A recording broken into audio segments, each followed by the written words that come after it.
Ladies and gentlemen, I'm with Les Binet. He is the most definitive, or should I say most effective voice in the world of effectiveness.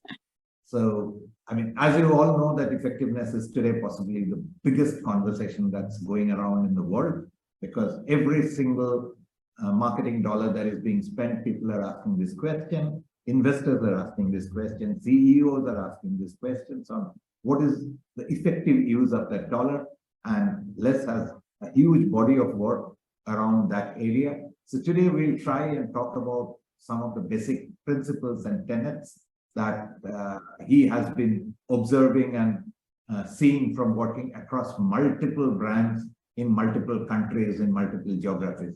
So yes. Let's thank you. Thank you for all your time. Thank you very much. I mean, I work for Adam and Eve DDB, which is the London office of the DDB network. And my rather fanciful title is Group Head of Effectiveness. So I basically, I do three things. I help advertisers to measure the effectiveness of their advertising and marketing communications. And then I try and identify what the ingredients of effective work are. And then I try and use all that to help them improve their effectiveness. And when I talk about effectiveness, I mean effectiveness in hard business terms, you know, dollars, basically, what drives revenue and profit. And I kind of do that on a day-to-day basis, but I also, I have the freedom to do some, if you like, kind of semi-academic work on behalf of the advertising industry as a whole. So together with my colleague, Peter Field, I've built up quite a body of knowledge. And I suspect that's probably what you're going to tap into today. Absolutely. Absolutely, Les. This is precisely what we are planning to tap into today, so that audience in our market, and maybe since on our platform, it would be possibly across the globe, get a sense of what are the tenets of effectiveness and what are the learnings that you have over the period of time. So my first question is a very simplistic level, which is there's been a lot of complaint that the entire focus of the tech or big tech or whatever you call it, I mean, today is fanciful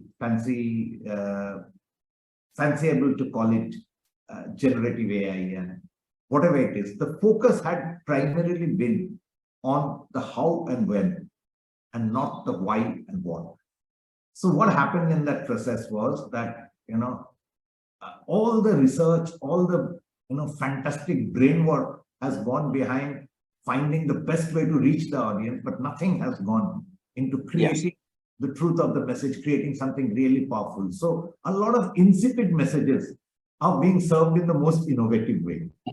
Yes. This is the fundamental complaint. So what is it? I think that's a fair criticism. And I think it lies at the root of lots of the problems that we've seen in marketing over the last 10 to 20 years. I mean, I'm not deeply familiar with the Indian market, but basically I think the phenomenon you've described is pretty universal. We see it here in the UK. It obviously is true in the US and so on. And I think quite understandably, if you're Google or Facebook or Twitter or any big tech platform or tech company, the first thing you're going to be focusing on is getting the mechanics of the technology right and working. And we've seen some amazing technical advances.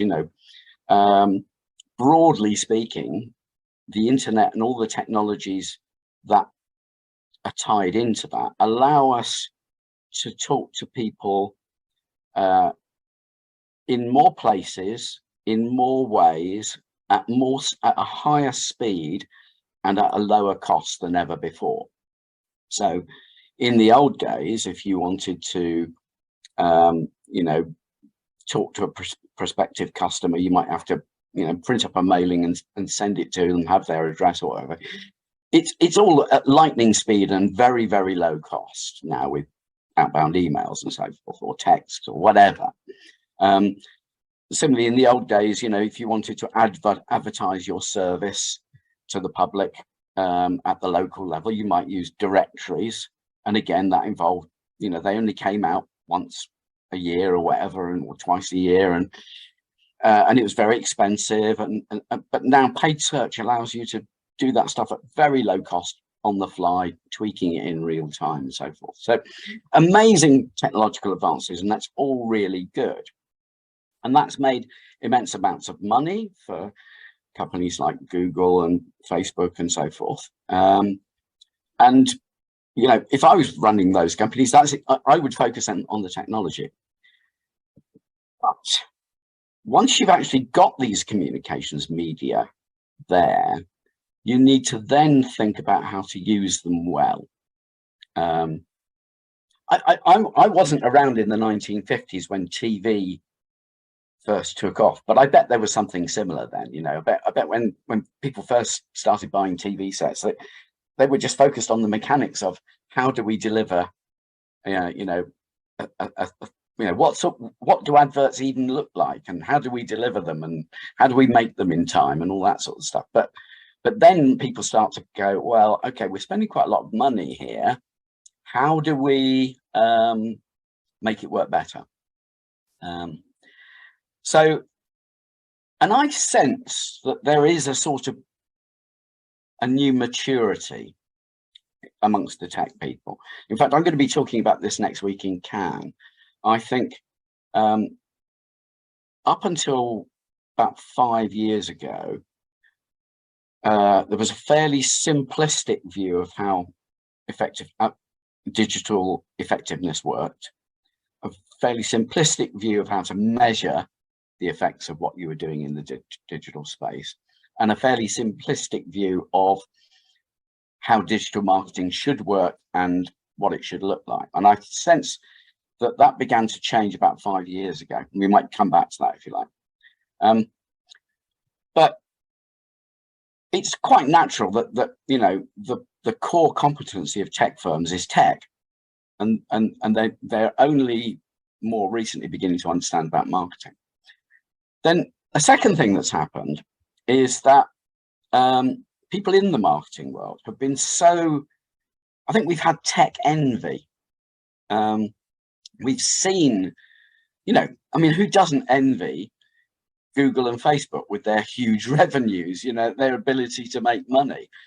If I could, or Apple, you know, if I could make that kind of money, I'd be very happy. So we all, everybody wants to be a tech firm these days, because that's where, you know, where investors want to park their dollars. It's where the big revenue streams are. It's where all the excitement is. That everyone has been, if you like, seduced by, well, seduced is the wrong word, but we've just sort of, we've had tech envy for 20 years, I'd say, at least, maybe longer. And so people in the advertising and marketing world kind of think, well, we should behave more like a tech firm. So let's throw out everything we thought we knew about how marketing works and do it the way that Google and Facebook do it, you know, despite the fact that these are not marketing people.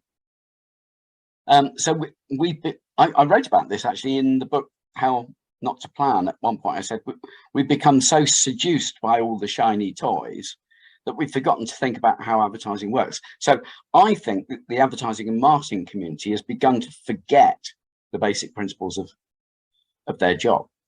And then a third thing is that many of the younger marketers have come into the business through tech. So marketing technology lowers the barriers to entry in marketing substantially. You know, anyone can do marketing. I can do marketing myself, you know. My wife, who's just retired, is setting up her own little educational consultancy. And she is getting to grips with search engine optimization. She's, you know, a 60-year-old woman who's only ever worked as a teacher, but she now is turning herself into a marketer effectively, with a little bit of help from me. And the point is that in this brave new world, you don't necessarily have to go and do a 3-year degree in marketing and read Kotler or Byron Sharp or Ehrenberg to get started. You can just get yourself onto social media and start hustling. So many of the younger marketers have only really ever known digital marketing. They've never had to think about these broader principles. And that's kind of, I spoke to a senior marketer at a conference in Ireland a while back, and he said, we're reaching this real crisis now that the younger generation of marketers don't know how marketing works because they've all come in through digital, and they've been the guys that, you know, everyone wants to hire. So we have this kind of gap, knowledge gap, and that it's really hard to recruit senior marketers because the potential talent pool mostly don't know how to do their jobs properly.